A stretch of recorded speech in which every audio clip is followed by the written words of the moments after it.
উপস্থিত এনসিপির আহ্বায়ক এবং এনসিপির নেতৃবৃন্দ, সাংবাদিক বন্ধুগণ, আসসালামু আলাইকুম। আসলে একটা লম্বা রাজনৈতিক জার্নি আমাদেরকে গণ অভ্যুত্থান পূর্ববর্তী সময় এবং গণ অভ্যুত্থান পরবর্তী সময়ে যেতে হচ্ছে। রাষ্ট্রের যে কাঙ্ক্ষিত মৌলিক সংস্কার এবং পরিবর্তন আমরা দেখতে চেয়েছি, সেজন্য আমরা একটা লম্বা ফাইট দিয়েছি, নানা জায়গা থেকে, নানা আঙ্গিকে, নানা ভাবে প্রত্যেকেই চেষ্টা করেছি যে রাষ্ট্রের যে পরিবর্তন আমরা গণ অভ্যুত্থানের মধ্য দিয়ে আনতে চেয়েছি, গণ অভ্যুত্থানের রক্তের মধ্য দিয়ে আনতে চেয়েছি, এবং দীর্ঘ 16-17 বছরের ফ্যাসিবাদী শাসনের মধ্য দিয়ে আমাদের যে পরিমাণ নির্যাতন, জুলুম এগুলোর মধ্য দিয়ে যেতে হয়েছে, গুমের মধ্য দিয়ে যেতে হয়েছে, তারপরে আমরা একটা মুক্ত স্বাধীন বাংলাদেশে নিঃশ্বাস নিতে পারার পর আমরা স্বপ্ন দেখেছি যে বাংলাদেশটাকে আমরা কাঙ্ক্ষিত জায়গায় নিয়ে আসবো, যেভাবে করে সাধারণ গণমানুষ চিন্তা করে।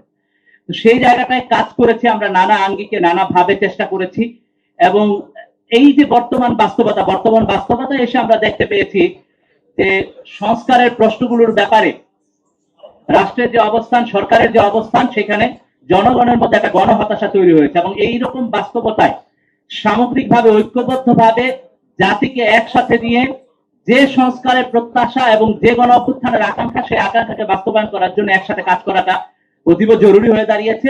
সেই জায়গা থেকে আজকে আমরা দীর্ঘদিন আলাপ আলোচনার ভিত্তিতে সামনে বাংলাদেশ গড়ার পথে সবাইকে একসাথে নিয়ে যেন আমরা মানুষের আকাঙ্ক্ষার আলোকে, গণ অভ্যুত্থানের আকাঙ্ক্ষার আলোকে কাজ করতে পারি, সেই জন্য আজকের এই উদ্যোগ। আপনাদের সকলের দোয়া চাই, সমর্থন চাই।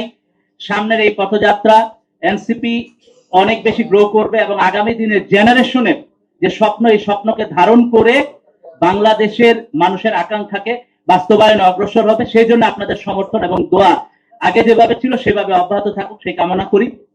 আমরা যে জার্নিটা করেছি বাংলাদেশের সকল স্তরের নেতা কর্মীদের প্রতি আন্তরিক কৃতজ্ঞতা জানাই, এবং আমরা এই জার্নির যে স্বপ্ন, সেই স্বপ্নটাকে কন্টিনিউ করব, কারণ আমাদের স্বপ্ন, গোলটা একই।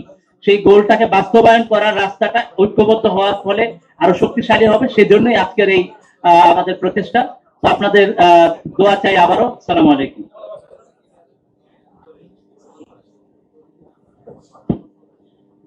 যখন লক্ষ্য এবং উদ্দেশ্য নতুন বাংলাদেশ বিনির্মাণ, তখন একসাথে নিজেদের শক্তিকে ঐক্যবদ্ধ করে সেই লড়াইটা করাই আমাদের জন্য গুরুত্বপূর্ণ।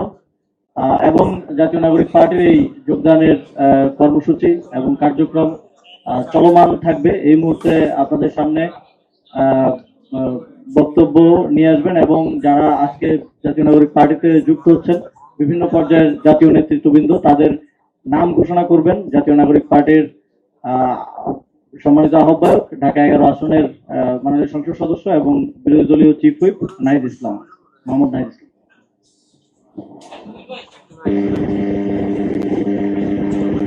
শোনা যায় ঠিক মতো?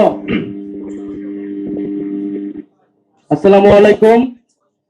প্রিয় সাংবাদিক ভাই বোনেরা, আপনাদের ধন্যবাদ, এবং প্রিয় দেশবাসী, আজকের প্রেস ব্রিফিংটা জাতীয় নাগরিক পার্টি এনসিপির জন্য অত্যন্ত গুরুত্বপূর্ণ এবং ঐতিহাসিক একটি প্রেস ব্রিফিং। কারণ আমরা আমাদের অনেক সহযোদ্ধাগণ যারা জুলাই গণ অভ্যুত্থান এবং তার আগে পরে আমাদের এই ফ্যাসিবাদ বিরোধী লড়াইয়ে আমরা একত্রে ছিলাম, আমরা আজকে সাংগঠনিকভাবে আমরা আজকে একটা দলের ব্যানারে সবাই আবার একত্রিত হচ্ছি।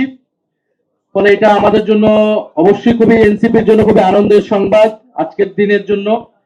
আপনারা অলরেডি শুনেছেন যে আসিফ মাহমুদ বলেছেন যে বাংলাদেশের নেতৃবৃন্দ এবং বর্তমান বৈষম্য বিরোধী কমিটি নেতৃবৃন্দ এবং আমার বাংলাদেশ পার্টির ব্যারিস্টার সানি ভাই সহ আরো কিছু গুরুত্বপূর্ণ ব্যক্তিবর্গ আজকে জাতীয় নাগরিক পার্টিতে, এনসিপিতে আনুষ্ঠানিকভাবে যোগ দিচ্ছে।